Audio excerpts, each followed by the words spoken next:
So the client that I chose to look at for this assignment was TK, and then TK, some of the performance skills I'd like to assess with him would be his motor skills. First off, I'd want to assess his ability to coordinate, walk, endure, stabilize, reach, bend, manipulate, and transport. Then moving on for the process skills, I'd want to look into his ability to follow, attend, inquire, initiate, sequence, navigate, and accommodate. And then finally, in the social interaction skills, I'd want to assess his ability to speak fluently, regulate, question, reply, express emotion, disagree, transition, time to response, time duration, match language, emphasize, and accommodates. As far as what areas of these do I think you will have the greatest dysfunction and impairment, I believe you'd have the most impairment for motor skills in the walking and coordinating section due to the difficulty his mother explained with him maintaining his balance and unsteadiness when walking. The other areas I can see causing the large trouble and having the greatest impairment would be the social interaction skills, specifically his ability to regulate, as they mentioned how he had trouble maintaining appropriate social behaviors due to his constant giggling at inappropriate times.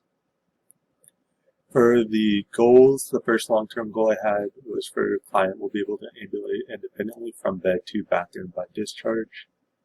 And then short-term goal leading up to that would be client will ambulate with min assist with the use of a walker and support from therapist around the clinic once with under 3 5-minute breaks by the 6th session. Second goal for long-term was client will play War by Bob Marley on his guitar independently by discharge, with the short-term goal being client will play 3 chords on his guitar with min assist within 2 weeks. Long-term goal, final one, was client will participate in a socially appropriate manner while having lunch with fellow clients independently with no verbal cues by discharge. And short-term goal was client will participate in a socially appropriate conversation with peer with less than 3 verbal cues under therapist supervision within 2 weeks. Moving on, the 2 different treatment sessions I came up with. First, previously mentioned client's name is TK, age 22. He is diagnosed with a traumatic brain injury following a car accident. I would want to see him for 60 minutes, 3 times a week for 8 weeks. Problem mainly addressing is his need for moderate assistance in ADL and IADL activities resulting from the TBI. The first treatment plan will be for the long-term goal of being able to play War by Bob Marley on his guitar. Breaking up into the current short-term goal objective to be able to play 3 chords. I'd first have intervention start with mobilization and strengthening of the right and left digits through the use of digit flexion extension against resistance using therapy. I'd then work on fine motor dexterity and pinch strength by picking up coins using only his first and second digits. I'd work on educating him on home program exercises and adaptive techniques. I'd work on fine motor dexterity, pinch strength, and coordination by holding a guitar pick and moving back and forth across the table. And finally, I would have him use a guitar pick to strum actual guitar to build fine motor dexterity, endurance, strength, and coordination. And these types of interventions are listed on the right, with the first being a preparatory task, second being preparatory task, third being an education-based intervention, fourth being activity, and fifth being occupation-based. Moving further down, again, same thing, seeing them for 60 minutes, 3 times a week for 8 weeks. This time the goal is going to be aimed at ambulation. First part of the intervention will be mobilization and strengthening of the right and left lower extremities through manual manipulation of muscles by a therapist, which is a preparatory method. Next would be strengthening of the muscles through e-stim, again another preparatory method. Number 3 would be using a stationary bike to help build strength and gross motor control in the lower extremities. This is a preparatory task. 4 would be working on educating about proper safety for ambulation as well as proper walker safety. This falls under education. 5 is stand with the aid of walker and therapist. This would fall under activity. And then 6 would be walk with aid of therapist and walker to the kitchen to grab a snack. That falls under occupation. For CPT codes for the first intervention, Part 1 of the intervention is code 97110. This is due to the use of activity to improve mobilization and strength. Falls under this code. The same falls for intervention Part 2 and Part 4. Again, because it's working on motor dexterity and strength activities, so it falls under code 9710. Third part and fifth part of the first intervention are 97535. For the third part, education on home programs to maintain strength and range of motion falls under self-care and home management.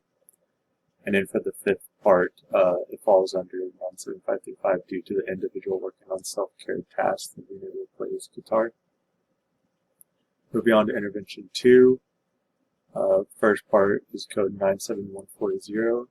This is due to the therapist manually manipulating client's lower extremities. Second part is code 97032. This is due to the use of electrical stimulation. Falls under this code. And it's code specific for using eStim to one or more areas. Part 3 of the intervention would be code 97110. Again, as this is activity aimed to increase strength and gross motor control, it would fall under this code.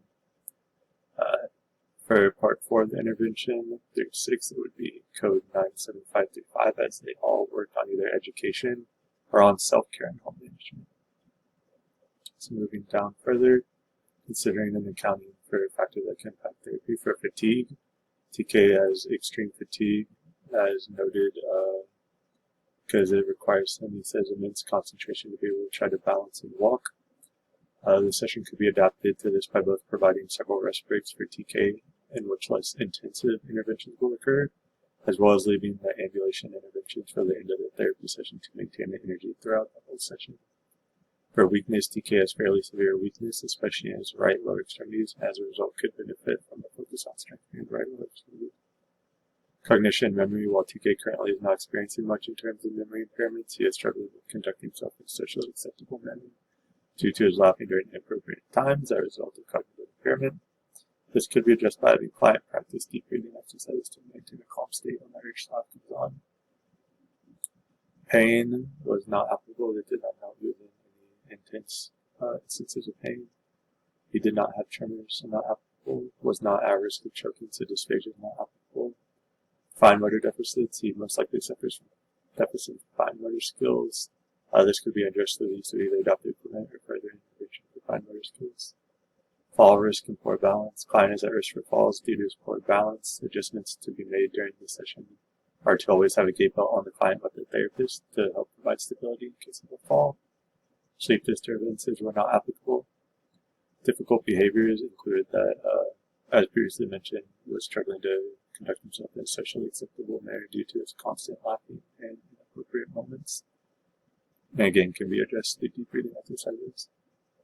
And then vision and visual perceptual changes were not applicable. As far as ethical and culturally sensitive considerations that should be considered, while there may not appear to be any culturally sensitive considerations on the surface when working with TK as a client, it is important for us to understand that any potential spiritual beliefs he or his family may have as that could help enhance the quality of his therapy session, provide him with higher motivation if we are able to incorporate that. And then think of the most unexpected thing that could possibly happen with this person during my treatment sessions, and describe what it was.